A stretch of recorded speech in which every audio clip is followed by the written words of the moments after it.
Hey everyone, it's Anthony. Before this interview begins, I just want to let you know I had some audio issues and the volume is really, really hot on the recording. So I'm coming in like hot garbage. So I just want to let you know, please keep your volume low and then bring it up to a level you feel comfortable with. We've now since fixed the problem. Those responsible have been fired. We found out that it was just me running things, so I have been rehired, and we hope you enjoy this interview with the wonderful, amazing TJ Mannix. Enjoy. If you're here for improv, go away.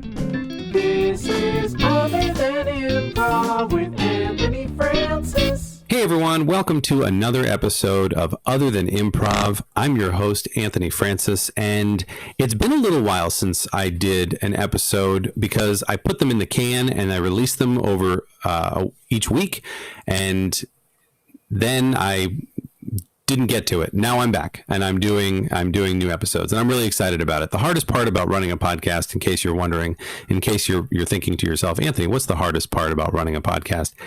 It's scheduling interviews. But I'm very excited today because I was able to schedule a great interview. Ladies and gentlemen, we got him. But I'll explain who we have here in just a moment. I'm going to introduce him. He is an actor. He's been acting for 15 years. He must have started when he was 5. He is an improviser. He's an actor.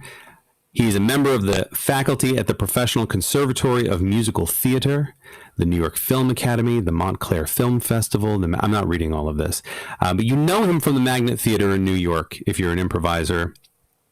You know him from his solo improvised musical called Limbo Land, which is where I fell in love with him and his work. But he and I are actually kindred spirits because we went to the same high school in Boca Raton, Florida. He's also the founder of the 11th annual New York Musical Improv Festival, which changed my life personally. But we're not going to talk about any of that because we're not here to talk about improv, although we could. The longest intro ever, ladies and gentlemen, TJ Mannix. Hey, TJ. Hey, hello. How's it going? I am so glad you're here. You're a very good friend and a mentor, and my solo show is thanks to your solo show and thanks to your teaching. So before we get started, I do just want to say that, you're a huge influence to me, and I believe many people, not just in New York, but in South Florida now that you've become such a big part of the Palm Beach Improv Festival and the things here. But thanks for all that you do. That's so great of you. I really appreciate that. I love that. That's what brought the two of us together, because when I heard about the festival and I was like, wait a second, we went to the same high school. I have to call this guy, cold call, and just let him know I'm available if you need any help with anything. So that's kind of what brought us together. You know, I will never forget that phone call, because before you called me, I had gotten another phone call from a very strange person who wanted to teach for me, who had no business teach. You know, those people who were like, oh, a room full of people that'll listen to me, I got to get in on this. Anyway, so when you called me, I was like, who is this guy? But I'm so glad we connected. But yeah, that was great. You called me, you're like, we went to the same high school. And I was like, what? And we did, because our high school, Boca Raton High, or East Boca High as it's now known, because there's two. There's a West Boca High and an East Boca High. East Boca High was demolished at the end of 2000, and they built a whole new school. So you and I were the last students to go to the old Boca High. Oh. I was the last graduating class from there. And so the school's from like the 60s, early 60s or something. So the same classrooms you were in, I was in, kind of thing. So yeah. And those same terrible hallways that would just flood at the slightest hint of rain. Yeah. No irrigation. Thousands of people trying to walk along like a 1-foot sidewalk that was dry. Yeah, it was time. And then I went and actually ended up going to the new Boca High to film something, and I was amazed. I was like, oh, this is a completely different school. It's like, it's built like every other school in, the 21st century. So so you are an improviser, but we're not going to talk about that today because we're not going to talk about that. No, but that's okay. And if you mention improv, that's fine. I have guests who are like, oh, I'm sorry, I mentioned improv. No, we can mention it, but that's not what today's about. But we're going to talk about something that's close to it, acting and auditioning, because you're just like a professional actor. A professional actor is a professional auditioner, and we audition, I guess, for more shows than we get. Well, that's my experience. It's probably not your experience, but what is it about auditioning that you would want to share when you hear about that? What's the first thing that kind of pops in your mind you want to share with people? Well, it's fascinating when you figure out, after you've been at it for a while, you figure out what your type is. A lot of people know me as kind of like a teddy bear of a guy, but I get cast as a bad guy. So I've played kidnappers, crooked lawyers, egomaniacal ministers. I may have had 4 people locked in my basement on SVU. I mean, that's kind of my thing. Yeah, I can totally see that. Yeah. No, I can't. I really can't. That's the kind of thing you get called in for. Because I'm also tall and dark hair, and people are super creative in terms of what they see when you walk in the room. But I started gaining some weight over the years, and all of a sudden my type started changing. So instead of murderers, I was getting called in for like overweight friend. Oh.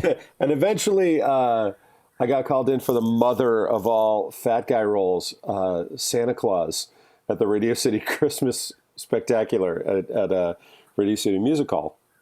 Radio City Music Hall. But yeah. that's a great, I honestly, I personally love playing Santa Claus. I have gotten to play Santa Claus a lot, and it's one of my favorite things to do. And okay, so you were Santa. What was that? Well, no, I auditioned for Santa, and I went in, and they liked me. They liked my energy, they liked what I did, and I had to come back the next day. And I had a couple of sets of sides, a couple of scenes I had to read. And they said, great, we'll start with Santa's 2 big songs. And I just remember thinking, what songs? And I went into panic mode, and I checked my email, and there's nothing about the songs. Like, nobody sent me anything overnight to memorize these 2 songs.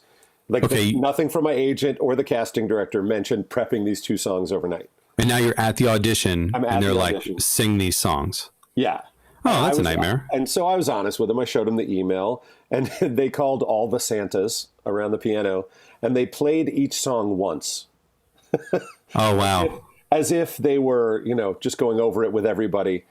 And I was on my own. And so they let me go last, and I sat with my ear to the door, like listening anytime anybody sang it. Oh, wow. Trying to memorize the melodies and get the lyrics down. And I was so screwed. So I just went in and I Santa'd the hell out of it. And I ho-ho-ho'd and sing the parts I didn't know. And 3 days later, my agent called and said, "You are effing Santa Claus." Wow. Yeah. What like a survivor though, like to show up at an audition and just piecemeal together what you can in those moments. Like, that's great. Well, that's just a testament. Yeah. That's when you do your best, because all you can do is go with your gut and go with what you know. And you're not worried so much about whether you're getting the words exactly right or whether you are going to be perfect. Instead, you're just saying, all right, I can go for the vibe of this guy, which is, kind of me. You have the kindness, you definitely have the Santa energy. Is that a compliment? I mean it to be. I am ageless. I occasionally shake like a bowl full of jelly. And people have told me I smell like cookies. And you're hot in reading glasses. Well, so we did this whole thing, and it was super fancy and glamorous. We rehearsals were in an abandoned mall in Myrtle Beach, South Carolina, where every mall store was a different apartment or a rehearsal stage. And they sent me all over New York I got measured for my Santa boots, where they measured my feet in like 23 different places, so they were perfect. Oh, did you get the good Santa suit? Did you get like a high quality Santa suit? Oh, they measured me. They built it from scratch, measured for my Santa suit, my Santa hat, my Santa stirrup pants, and most importantly, my fat suit, because I was not fat enough to play Santa Claus. There you go. That's what you want to hear. And the fat suit was everything. It was this giant pod that you stepped into, and then you zipped it up the back, and you were so fat that someone else had to put your boots on for you. And the kids in the show would dive bomb me to bounce off of my Santa butt. Mm-hmm. So that's amazing. Yeah, and it was great, but it was the biggest challenge because you had to, you play other roles, and I played Abraham Lincoln, I played other people who were alive, but Santa Claus, everybody knows who Santa Claus is and who he's supposed to be. So Right. like get the essence of what that was like so much pressure. Like just even it took me 3 weeks to get the ho ho ho down. Oh yeah. And you want to do a good job because it's like, Oh yeah. yeah, you want to, yeah, it's childhood, that like there's a whole generation of kids who see you were their Santa Claus. Yeah. Like that's massive. I was Santa I've been Santa for a couple of company Christmas parties and things like that. But one time I was asked to be Santa at a children's hospital. Oh. And that was surreal. Because So much pressure. I didn't realize I think I was like 20. So, I'm just thinking I'm having a good time. You go into these hospitals and you're like, oh my God, like these kids are sick and, they're not just in the hospital, for checkups, they're in the hospital. But anyway, but yeah, it's such a like, so you did that. Did you keep this agent? What did you say to this agent? Yeah. I said yes. But I mean, you talk about that pressure of being Santa, not only to nail it, but Santa also got to fly. So at intermission, I had to take off the whole suit and then put on this like leather and metal contraption where you literally had to like pull in certain parts of your body so they weren't snipped off when they lifted you. And you had to put this harness on, and it was Flying by Foy, who are the people that did like Peter Pan and stuff. Okay. So there's a moment where you were singing a song, and then they lifted you 50 feet in the air, and you kept singing, and they flew you over the audience, and you held on to the hand of this kid who was 5 years old and neurotic and couldn't keep himself upright. So you're actually singing while you're flying through the air, which you were flying through the air, 50 feet in the air. Yeah, it was amazing. It was amazing. Were you terrified or were you? I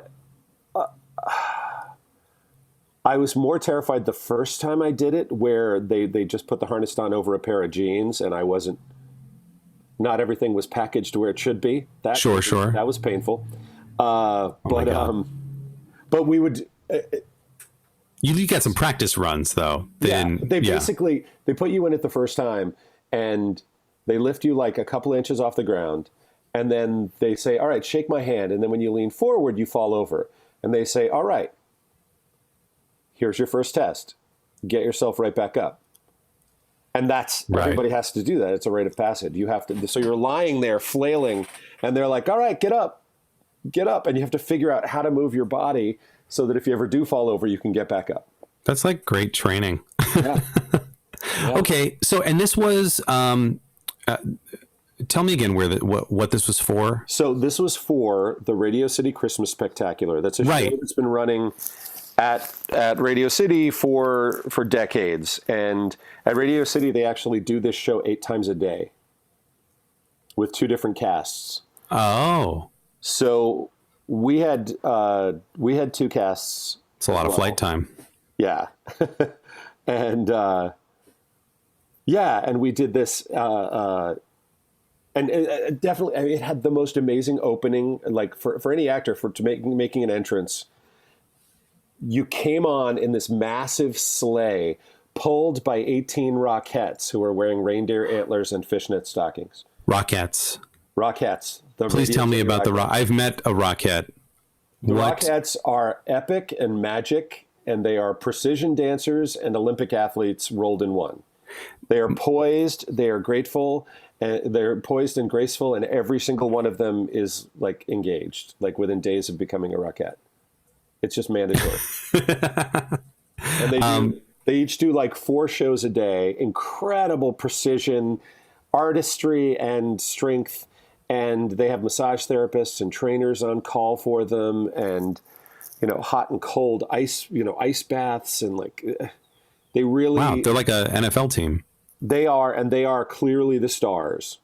At Christmas time, they brought in this big box, and every one of the Rockettes got the first ever Kindle, like when it came out. Like it was a big, big deal. And Wow. Santa got an inflatable travel pillow. Wow. It tells you where the hierarchy was. Yeah. Yeah, you're just Santa Claus. You're not a Rockette. Yeah, you're almost an extra at this point because, well, I mean, just the work that they do, and they're they're out brilliant. there. Oh, I can't say enough about them. And they're all also, because they have to be able to do such precision work where it's not about them, it's about making sure that every one of them is perfect and that they do it exactly the same way. They're also just really kind and down to earth, and really, really, every one of them was just cool and lovely and humble, even though they were all absolute badasses. Yeah, and they're all tall, right? Are they tall? Yeah, I don't know if have to because be they're all within like 2.5 inches of each other. right. Yeah, they all have to be like the same size because of the look and the thing. That's what my wife always wanted to be a Rockette. She knows she dances and does tap and jazz and did ballet and I didn't know that. Oh, you didn't know that? Marissa I did not know that. Marissa, she still does it. She still does tap and jazz. She taps doing every it Thursday behind night. you? Is she doing it behind you in the office right now? She's currently tap dancing right now. Wow. Yep, there she goes. Yeah. I'm a fake tapper. I have tap danced through many an improv scene, and someone actually offered me a gig once where I would tap dance in a musical, and I was like, that's great, but I don't tap dance. And they were like, yes, you do. I was like, no, I don't actually. And they were like, I have tap danced with you on stage. And I was like, I totally faked it. I have no idea what I'm doing. You're like, I've just watched a lot of tap dance. You and Marissa have to do a tap dance number now where, she does real tap and you just kind of fake it. I think that'd be hilarious. Next we'll see festival. if they can figure out who the real one is. Yes. Who actually knows how to tap? Yeah, that's great. Well, you have suspenders on too a lot. So I think that just kind of... You don't know what strong suspenders are until you put those suspenders on for your Santa Claus pants. You're being pulled from both ends. You got the suspenders, and then you have stirrup pants so that you're like tied in, so nothing's going to come out of the boots. By the way, those boots were heavenly. Like I've never had a pair of shoes fit so perfectly. That's amazing. And then you have a bib that goes on over your pod, your fat pod, that has 4 different things. You have 2 different microphones, one over each ear, so it's redundant. So if one goes out, the other one still works. And then you have 2 IFB receivers so that you can actually hear the music in the moment. Right, for your monitor. Yeah. Oh my gosh! So you're wired up. You're strapped in. Wired up. You're strapped in. You come in and you do that whole number in the sleigh, where you're trying to stand there, very Pirates of Penzance, where you're standing with your knee up and they're bringing you out on stage and you can't fall over. You have to look strong. Right, right. And then when you finish at the end of that number, they roll you off and they keep dancing. You had to run downstairs, like 3 flights of stairs in your fat suit, run through the bowels of the theater, come up in the lobby so that you could reappear in the back of the house ready to sing. Oh my gosh! Like So you entered from the back, so that they were like, "How did he get from there to there?" Yeah, I'll tell you. And then the thing is, once you appeared, you were Santa Claus. So when you got there in the back, people that were arriving late, their kids would come up and like, you're trying to remember your lines and your cues, and you're trying to get things done. But as soon as you walked outside, you had to be Santa Claus, and you had to like be there for the kid. It was this amazing like sense of responsibility that you couldn't just be like, get away, kid, I'm about to make my entrance. Right. That's incredible. It's not just wow, you really had to do it all. You had to be a performer, a singer, an actor, a stunt man. It's everything. And it's a fraternity. It's a responsibility. If you're a Santa, you know the responsibility. Now, do you guys get together? Is there a secret handshake? Is there an organization? It's kind of like the American Legion. We all get together and drink in the dark. Oh, okay. Oh, nice. Yeah. What? I had a question about Radio City Music Hall. What was it like to be on that stage? Because it's a complex stage in terms of technicality, like the hydraulics. I think were like guarded secrets by the government or something, or the government used the hydraulic technology or something. They have 5 rotating stages. that come down and that, like they literally have 5 different stages. I actually had the chance to perform back in long time ago. But I performed a private show there with Liza Minnelli and the Rockettes, and I was like, blown away by the whole experience. Of course, those Rockettes. By the time I played Santa Claus, those Rockettes had probably given birth to new Rockettes. Well, they were all engaged when you met them. Yeah. So and that the show that they do at Radio City, I mean, they sell it out 5,000 seats 8 times a day. And there are 2 touring companies. And the touring companies, there's only like 7 theaters in the whole country that are big enough to fit the set. Because you have this mountain at the end with all the animals and the nativity, and you travel with donkeys and sheep and all this stuff. Oh my God. Yeah, my roommates, and and then you would, and then there's a giant New York City tour bus that's part of a huge Rockette number, and it's full sized. So you need a stage that is deep enough and big enough and high enough to fit it. So we called ourselves Durbo. We performed in Durham at the DPAC, this giant theater, and then in Boston, 2 of the only theaters that were big enough. So, wow. So yeah, I started in South Carolina for rehearsals, and then we went to Durham, and then we ended up in Boston. That's incredible. So you traveled with this show. This was, you must have ended up being in pretty good shape by the time this thing was over. Physically. Mentally, no. All the wire work. I mean, your abs, the core work. I'd imagine. That's a whole 3 minutes. You know that 3-minute workout when you go to the gym? Yeah. Wow, it really works. I'm just honestly, I'm blown away that you got suspended by a wire 50 feet in the air. I can't even get on my roof. I tried to get on my roof to get a Frisbee, and I was like, I got to come down. My wife was like, are you okay? I'm like, nope, I got to come down. I mean, it's a 1-story house. I just don't do well with heights. I need to work on it. But so that's just incredible to me.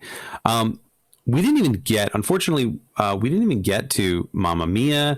You performed that. Let's talk just briefly about your briefly. I want to know more about Mamma Mia.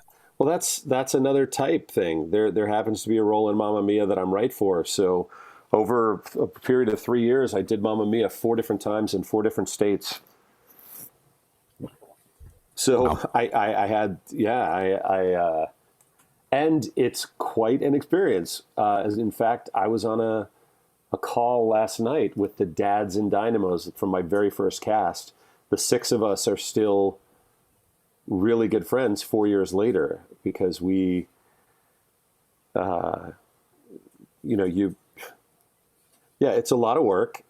Right. Yeah, you went through a thing together. You went through it. The ensemble in that cast is insane. Like they're singing and dancing like 30 songs in a row. So right. The ensemble, all of which are 12, they have their own tribe. And then the 6 of you kind of have no choice but to become family because you have the same schedule and you are always working together and you share a dressing room. And, most of us have all of our scenes together. Right. There's a connection. Depending on what we're doing, we end up having to dance full out at the same level as the, 23-year-old professional dancers do. So, there's big numbers. There's a big number called Voulez-Vous at the end of the first act. That turns into a bit of a nightmare for Sophie, for the daughter. And we're all having to do this massive choreography and keep up with the kids. So, yeah, that was always fun. Wow. And no matter what we do, each show has different choreography. And so we always knew we had one number, at least, that we had to work so hard on in order to keep up with the rest of the cast. You were in Blank the musical as well. Oh yeah, that was phenomenal. That was it was a great experience. That was my first mention in the New York Times. That was really cool.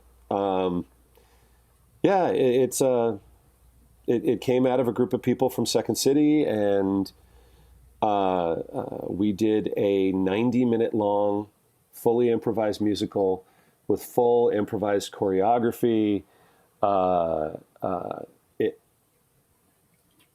When you say full improvised choreography, we had a huge set. We were performing at New World Stages in Manhattan in New York City, which is where right now like Jersey Boys and Avenue Q and all these shows were performing. The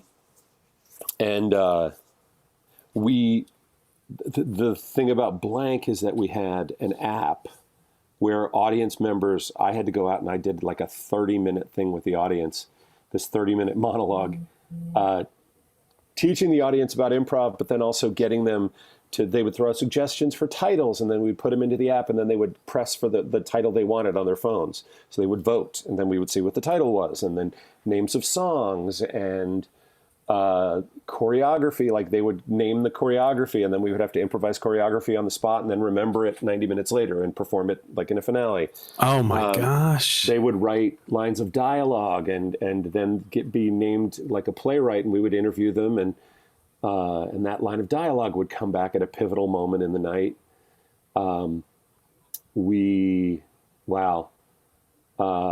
Audience members had to, we jokingly said, you've never met this cast before because it's the first time they're ever doing the show. So we've assigned your favorite actor. And then they would do this race where they would like press somebody's headshot on their phone. And then whoever got the most presses and whoever got the least became the choreographer of the show. And like, it was super complicated. But then then the cast did a 90-minute musical complete with like a full overture where we would improvise 3 songs, and then those songs had to come back and had to be incorporated into the show, and you had to remember the lyrics and the music. And that's such a great exercise for us, for improvisers. But yeah. So how did this, I guess, musical compared to the other musicals that you've done that were scripted? What were the similarities and what were the differences, I guess? Did it run the same? Did it feel the same? Super specific skill set, because in order to be in the show, you needed to have like an encyclopedic knowledge of musical theater, because you needed to know when the band, and there's 3 people in the band that were improvising all the music as well. So if they started playing in a certain way, you needed to know, wait, is that Sondheim, or is that Andrew Lloyd Webber, or is that kind of William Finn? Is it going to be like New York City neurotic? So you can play the genre. Is it going to be the Golden Age, where the characters are going to be super earnest and a little folksy, So the way that things were played determined things with the characters, and to improvise 90 minutes was a lot. And you just relied on each other and trusted each other, and you supported the heck out of each other. And but you can hold down 45 minutes by yourself, so I'm not concerned. I mean, you do 45 minutes all by yourself, with the help of James Russian, of course, but still. Yeah, that's the culmination of 25 years of improvising and 30 years of musical theater. I mean, it's basically my putting together the perfect show for me. And, and I prefer to, I don't think everything needs to be laugh out loud funny. I love it if you can earn something honest and like a little gut punch, maybe. I love when you can find sincerity in it. You find the honesty in it, because I believe in truth in comedy. And it's just super fun for people to see an old, out of shape guy running back and forth between chairs to portray multiple characters at the same time. So that's inherently funny. That's very funny. Funny / pathetic. And no. Yeah, but I love the fact that I have to figure out what's happening within the music director's head, and and I've done it with drummers and percussionists, and I've even done it with 2 pianists at the same time at the Palm Beach Improv Festival. Oh, what a dream come true. With Mike Dakota and James Russian playing at the same time. That was just, yeah. I never expected that to happen. I never in my wildest dreams. And I'm such an improv nerd, and I'm literally surrounded by people who I consider to be, I'm the biggest fan of the people I'm around. And just to see that was like the ultimate mashup experience. You know, it was like getting to see, I don't know, like Batman and Iron Man work together, you know, just cross universe, no copyright infringement. Just look at these two guys working together. It was great. They were the two guys that built it that really helped build it, because the first time I did it outside of New York was at the North Carolina Comedy Arts Festival, and I hadn't met James. That's how we met. And then we became collaborating partners. So, and then the next year, James couldn't be there, and I worked with Mike Dakota, and had one of the best shows I'd ever had. So to have both of them playing at the same time was just epic and incredible. To have two phenomenal musicians having my back like that was just so fun. And I remember that show so fondly because of the character development in it. Yeah. And it was like watching two shows too, you know, watching you is great. Watching you, your characters and the way that you perform, you're so deliberate and you're so purposeful in the way that you do your improv. You have kind of a, I'm going to say like a Nichols and May kind of, like, oh my God, that's the best compliment. Like, well, what I mean is like comparatively, you know, like you're like, it's so confident and purposeful. It's clean, you know, and so that's that cleanness to it. And then watching James and Mike just like communicate with each other through eye contact and sound, that was amazing. So anyway, well, look what we've done. We've did what we said we wouldn't do. We talked about improv. I want to say thank you so much. I will say it. Thank you so much for being on and for telling us about this and this experience. You can find Mr. TJ Mannix at the New York Musical Improv Festival when it returns. Yes. Once this whole thing is over, you know the thing we're talking about. But check him out, NYMIF. New York Musical Improv Festival.com for more information. Is there anywhere else you'd like people to find you? Any other if they want to check out Limbo Land, they can just check out Limbo Land on YouTube. And one word, Limbo Land. Limbo Land. Yeah. It's like limbo, going under a pole. Land. Well, that's what happens when you fall. TJ, thank you so much for being here. It is a real pleasure to have you. Oh, my pleasure. Absolutely. And everybody should make sure that you follow everything that's happening with Improv U and their rock stars, and keeping the flag flying high for improv in South Florida. Well, thank you. And thank you, everyone, for listening. Goodbye. If you're here for improv, go away. This is Other Than Improv with